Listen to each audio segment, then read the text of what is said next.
What is consciousness? How does it relate to emotional intelligence, cultural intelligence, body intelligence, and diversity and inclusion? And also, how does all of that connect to violence prevention? That's what we're going to be talking about in this video today. My name is Coach Aang, and I am going to be sharing with you a little bit today about the 4 content pillars that you'll find on my website and you'll hear me talk about regularly on social media. I'm talking about this today because so often people ask me, what is the connection between violence prevention and things like diversity and inclusion? How does that relate to emotional intelligence? And how does that relate to consciousness? And all kinds of questions about, these maybe seemingly different concepts when it comes to the work that I do, which is violence prevention. And extension, advising leaders on violence prevention. And so today I want to talk a little bit about this background in this context, in the context of leaders. What do you need to know? And why do you need to know the connection between mindfulness, emotional intelligence, diversity, equity, and inclusion, and accessibility, and how that relates to violence prevention? And so the first thing that I want to say is, if as a leader you do not have a mindfulness practice or some general idea of your own consciousness and your own sense of spirituality, first you have to work on that. And I'm going to talk about why and how as we go throughout the video. But for today, that's what we need you to focus on. If you're a leader, that's the first thing that you have to do. And hopefully by the end of this video, you'll understand why you should do that, why you should focus on that, that area of consciousness, spirituality, self-reflection, all of the things that are required to be conscious and to lead consciously in today's global market. Okay, so first let's start by talking about violence prevention.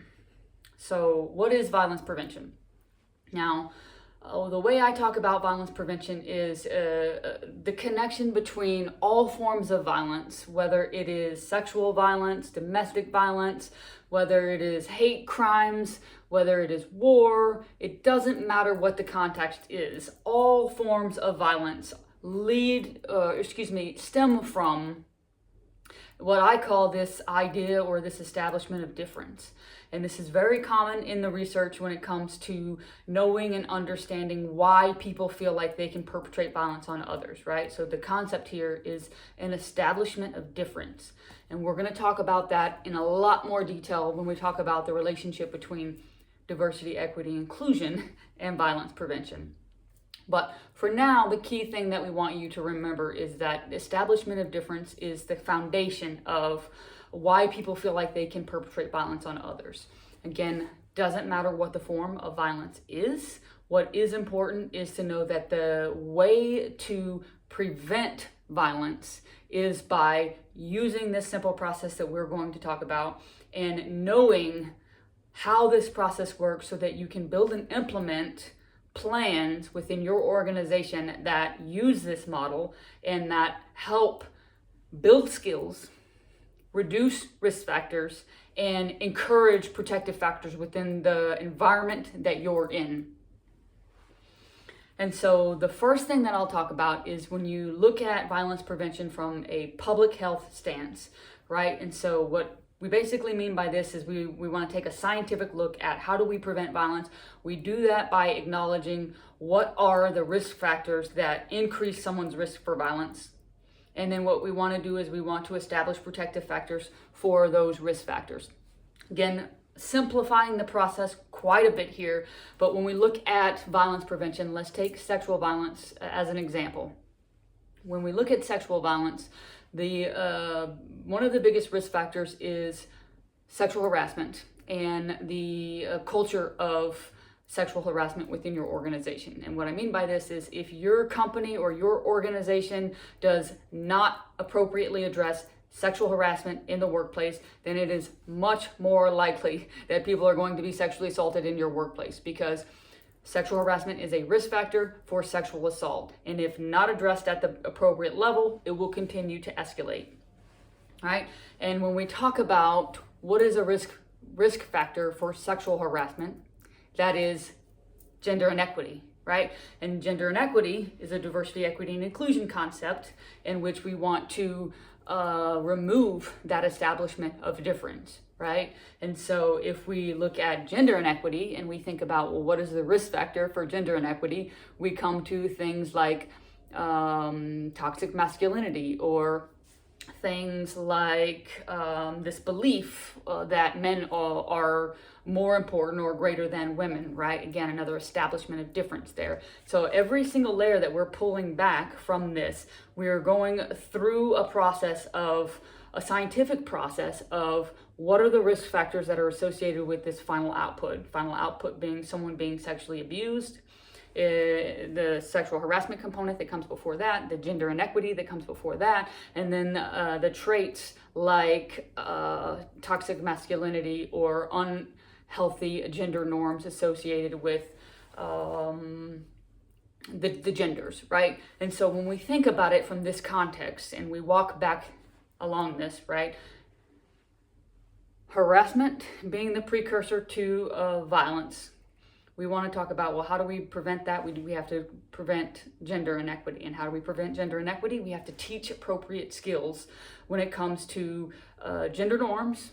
And we have to teach appropriate skills when it comes to the way that people think about and process gender in the world. And so concepts like toxic masculinity, regardless of what you think about the language, what we're really talking about is we want to teach boys and men, or individuals who identify as boys and men, to express the full range of their emotions, because that's the natural and healthy thing to do, right? And so when people think about toxic masculinity, they think all different kinds of things. But the one thing that we want you to remember here is healthy masculinity is about helping people who identify as boys and men to understand that they are capable of and allowed to experience that full range of emotions, right? You're allowed to cry whenever you want or need.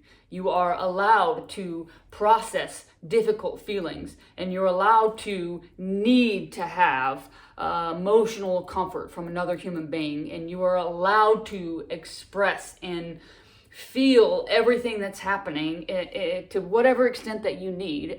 Granted, as long as you don't do it in a way that hurts anyone else, you are allowed to do that, and you should do that, right? And so it's about really changing the narrative between the dichotomy of masculine and feminine, and helping people to understand that you have to have a balance. Life is about balance in everything that we do. We can't procreate unless we have masculine and feminine energies, right?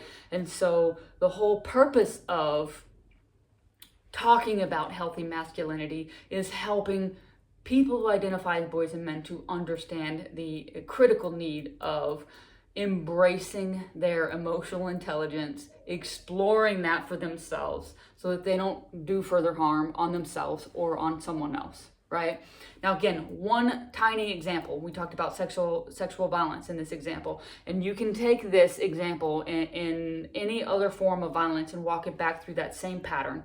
And what that pattern is: violence prevention, hate crimes, right? Harassment, hate crimes before that. And then you've got this broader concept of diversity, equity, inclusion, and accessibility that's going to cover a range of experiences, from the harassment to the discrimination, right? Because discrimination is important, because unless there's a culture that says that it's okay to discriminate against someone who's different, it won't reach the level of harassment, right? And so violence, harassment, discrimination, and then discrimination comes from unconscious bias, you guessed it, right? And so unconscious biases that are taught to us from a young age, depending on the culture and the environment that we grew up in, we never fully processed because that was the way that it was in every culture that we had. And so recognizing this connection between violence prevention and diversity, equity, inclusion is huge, right? Unconscious bias leads to discrimination, which leads to harassment, which leads to violence, right? Same concept, same continuum for any form of violence that we talk about. Now, the next thing that we're going to talk about is what is the connection between diversity, equity, inclusion, and accessibility and emotional intelligence. And not just emotional intelligence, but cultural intelligence, social intelligence, and systems intelligence, right? So those are a couple areas of human intelligences that are critical to the violence prevention work that we do. Now, the most important one is emotional intelligence. How do you manage your own emotions and the way that your emotions impact others, right? So a little combination of emotional intelligence and social intelligence, because one, we have to manage our own emotions to be able to manage our response to others. And then the social intelligence component of the conversation is how do I manage not only my own emotions, but other people's emotions as they're interacting with me, right? So how do you use your emotional intelligence to capitalize on your interactions and engagements with others, right? Now, this video, we are not going to go into all of the human intelligences, the emotional, the cultural, the social, or the systemic. All of those are important if you are interested in continuing this journey. Now, what is the connection between emotional intelligence and diversity, equity, and inclusion? The connection is, in order to be able to recognize your unconscious bias that every single person on earth has, right? It doesn't matter where you grow up, doesn't matter how you grow up, every single person comes into the world as a social creature, and they learn things through the environment in which they are raised and the context of the circumstance that they are in, right? And so what language are they speaking? What country are they living in? And depending on what country and what language they're speaking is going to determine a whole number of things, right? But let's say in American culture, there is a much bigger concern of race and racial relations in the United States than there is in a country like Africa, or excuse me, a continent like Africa. And so Africa obviously has many different diverse countries, and they have many different diverse identities, but it is not uncommon to have interactions with people who look like you in professional circumstances. Now in the States, it's very different. And so if you're in a context where you have learned from a young age that color matters or skin tone matters, then you are going to internalize that to whatever degree that you allow it. And if you don't take the time to self-reflect on what was I taught as a child, what was I taught in my professional environments, what am I learning right now that's telling me something about my interactions with people who have different skin tones than me, right? So again, one small example on what we're talking about here is race in America. And if we're going to continue to talk about this and talk about it in the context of emotional intelligence, we have to be willing to do the work of not only just reflecting on what are my own biases, what are my own behaviors, what are the actions that I do every day that either promote healthy racial interactions or that make it worse for people who are not the same skin color as me, right? And in order to do this, you have to be able to sit with some really uncomfortable emotions and some really uncomfortable realizations that, like for me, as an example, I'm a white person. I have so much privilege in my life right now. And even though I know exactly what it's like to not have privilege because of the way that I grew up, I had to recognize that even though I came from nothing, I was dirt poor, I had zero social support and social connections. I had zero financial capital. I had essentially no one or nothing to help me. The one thing that I did have was my skin color. I was lucky enough to be born as a white person in the southern United States, which, believe it or not, in the southern United States, that actually matters. And so, I had to do a lot of deep self-thinking and reflection on that simple component of my life. Right? And how it helped me to get the privilege that I have now. Now, regardless of whether or not you're able to think about this and process this now is not as important. What is important is that you recognize the connection between your own emotional intelligence, your ability to think and feel and reflect on your emotional state, and how that connects to diversity, equity, and inclusion is what we want you to take away from this video, right? And the specific key here is that unconscious bias. Every single person has it. The difference is who has actually brought it from the unconscious into the conscious so that they can act in accordance with what they want as their values, how they want to be perceived in the world, and how they want to be an advocate and an ally in the world, especially if you are a leader and you want to prevent violence in your organization. You cannot be a leader and you cannot prevent violence in your organization if you refuse to accept the fact that in the United States, racial injustice is happening today, right? And so take a deep breath, practice your emotional intelligence right now.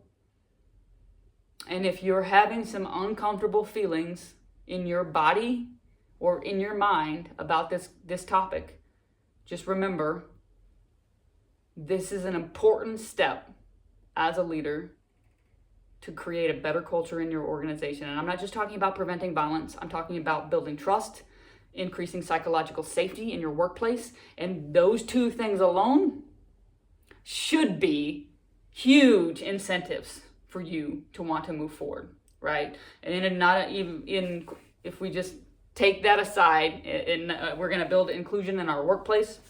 We're also going to make people feel more safe and comfortable to be who they are in the workplace, and we're also going to encourage them to be their unique beings in the world, which is going to increase in innovation, productivity, and creativity if you need that in your organizations, right? And so even if we don't think about it from a violence prevention standpoint, we do want you to think about it from that organization development standpoint, okay?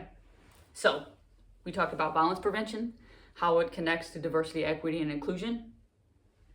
As a recap, violence prevention is from harassment, from discrimination, and that discrimination stems from unconscious bias that we have, and that is the connection between emotional intelligence, and not just emotional intelligence, but cultural and social and systems intelligence as well. And then the final thing that I will talk about is consciousness, right? What is consciousness? Why is it important? Why are we talking about it when we're talking about violence prevention? And so there are all different kinds of ways that you can define consciousness. The way that I like to define consciousness is having an awareness of yourself and others, how that impacts your social interactions with others, and your ability to recognize the interconnectedness and the oneness or the wholeness of the world. And what I mean by that is every single thing in the universe is part of a larger system, right? Let's use a very small example to start. Your organization. Your organization has a number of subcomponents, different teams, and each team has a number of individuals, and each individual brings their own unique perspective to that team. And each individual, their perspective and their identity is going to play a role in that larger team, which is then going to impact the culture of that team and of that organization. And that team is going to influence other teams. And then the combination or the culmination of all of those teams' cultures is going to influence your larger team structure, which is going to influence your organization.